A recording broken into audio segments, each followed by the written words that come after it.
पश्चिम बंगाल के एक छोटे से गांव सुकुनिया की ये कहानी है, जहां प्रकाश नाम के एक आदमी ने एक फैसला लिया और बस यही एक फैसला उसके पूरे परिवार को एक ऐसे भयानक रास्ते पर ले गया जहां जिद थी, अनदेखी थी और एक ऐसी शक्ति का प्रकोप था जिसके बारे में उन्होंने कभी सोचा भी नहीं था।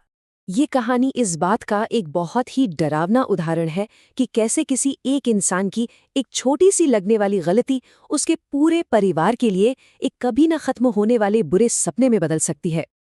तो सब कुछ शुरू हुआ जब प्रकाश ने अपने परिवार के लिए एक नया घर बनाने का फैसला किया, लेकिन उसने घर के लिए जो जगह चुनी वो एक शमशान घाट के पास थी और बस यहीं से सारी मुसीबतों की नींव रखी गई और रिश्तेदारों की चिंताएं सच साबित होने वाली थीं। देखिए, प्रकाश का प्लान बड़ा सीधा था। वो अपने परिवार के लिए एक नया घर चाहता था। उसने अपनी पुश्तैनी जमीन चुनी जो शमशान घाट से बस 500 मीटर दूर थी। प्लान ये था कि एक चौकोर घर बनेगा और पास में ही एक नया तालाब भी खुदवाया जाएगा। और बस यही 2-4 फैसले थे जो इस पूरी भयावह कहानी का सेंटर पॉइंट बने। अब घर का काम शुरू होने से ठीक पहले भूमि पूजन के लिए परिवार के भरोसेमंद पंडित जी को बुलाया गया। लेकिन जैसे ही वो वहां पहुंचे और उन्होंने घर की पूरी योजना देखी, उन्हें तुरंत ही किसी बड़ी गड़बड़ का एहसास हो गया। ये पहली चेतावनी थी। पंडित जी की चेतावनी एकदम साफ और सीधी थी। उन्होंने समझाया कि ये जो जमीन है ये उस रास्ते पर पड़ती है जिसका इस्तेमाल हर रात कोई या कुछ शमशान जाने के लिए करता है, और अगर घर उसके रास्ते में आ गया तो अंजाम बहुत बुरा होगा। लेकिन प्रकाश, जो इन सब बातों में ज्यादा विश्वास नहीं करता था, उसने पंडित जी की सलाह को पूरी तरह से नजरअंदाज कर दिया। उसने घर ठीक उसी जगह पर बनवाया जहां पहले से तय था, और यही वो जानबूझकर की गई गलती थी जिसने उसके परिवार की किस्मत पर जैसे ताला लगा दिया। असल में प्रकाश ने एक नहीं बल्कि 2 बार पंडित जी की बात को टाला। पहली गलती तो थी घर को ही गलत जगह बनाना, और दूसरी गलती हुई कुछ महीनों बाद। पंडित जी ने पूजा करके एक यंत्र को पश्चिम की दीवार में लगाया था और साफ साफ कहा था कि इस दीवार के पास कभी कुछ मत रखना। लेकिन प्रकाश ये बात भूल गया और उसने कटी हुई धान की बोरियां उसी दीवार से सटाकर खड़ी कर दी। और इन चेतावनियों को नजरअंदाज करने के बाद ही असली मुसीबत ने घर में दस्तक दी। घर के पश्चिमी हिस्से में एक अजीब सी ठंडक रहने लगी और रात में किसी के चलने की आवाजें आने लगीं।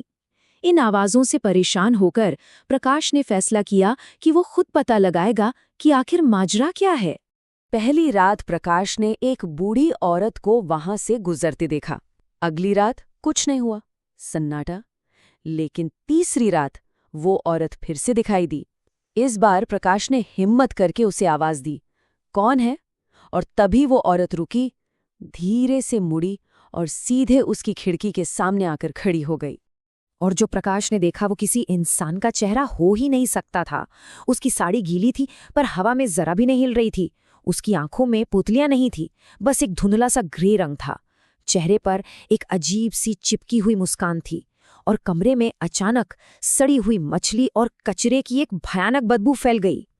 उस भयानक आमने सामने के बाद घर में जो अजीब घटनाएं हो रही थी वो अब परिवार के स्वास्थ्य और दिमागी सुकून पर सीधे हमलों में बदल गईं। अब ये मामला सिर्फ आवाजों और ठंडक का नहीं रह गया था। इसके बाद जो हुआ वो दिल दहला देने वाला था। पहले ही महीने बड़े बेटे की उसी तालाब में डूबकर रहस्यमयी मौत हो गई। अब अंतिम संस्कार के नियमों की वजह से पूरे परिवार को अपनी सुरक्षा धागे उतारने पड़े, और जैसे ही वो धागे उतरे बेटी पर साया आ गया।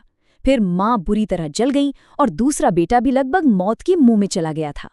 जब हर तरफ से उम्मीद टूट गई तब परिवार मदद के लिए एक शक्तिशाली बूढ़ी तांत्रिक के पास पहुंचा, और हैरानी की बात ये थी कि वो महिला पहले से ही उनके कष्टों के बारे में जानती थी और उनका इंतजार कर रही थी। उस बूढ़ी महिला ने बताया कि परिवार पर एक जोखी या जलचरी का साया है। बंगाल की लोक कथाओं के हिसाब से ये एक जल आत्मा होती है जो पानी के रास्ते से श्मशान तक जाती है। प्रकाश के घर ने अनजाने में उसका सदियों पुराना रास्ता रोक दिया था और बस इसीलिए वो गुस्से में थी। उस आत्मा को काबू में करने के लिए एक बहुत ही जटिल अनुष्ठान किया गया। एक जादुई पोटली को तालाब में फेंका गया, 4 काले मुर्गों की बलि दी गई और फिर उनके खून में डूबी लोहे की कीलों को पवित्र वस्तुओं के साथ घर के चारों कोनों में गाड़ दिया गया ताकि उस शक्ति को वहीं पर बांधा जा सके। और इस शक्तिशाली अनुष्ठान ने अपना काम कर दिया। उस आत्मा को उसी संपत्ति में बांध दिया गया और घर में होने वाली भयानक घटनाएं आखिरकार बंद हो गईं। परिवार अब सुरक्षित था और अपने दुखों से उभरने की प्रक्रिया शुरू कर सकता था। तो अंत में सवाल यही रह जाता है, क्या ये पूरी त्रासदी प्रकाश के नसीब में लिखी थी, या फिर सिर्फ एक सलाह मान लेने से उसका परिवार इस भयानक पीड़ा से बच सकता था?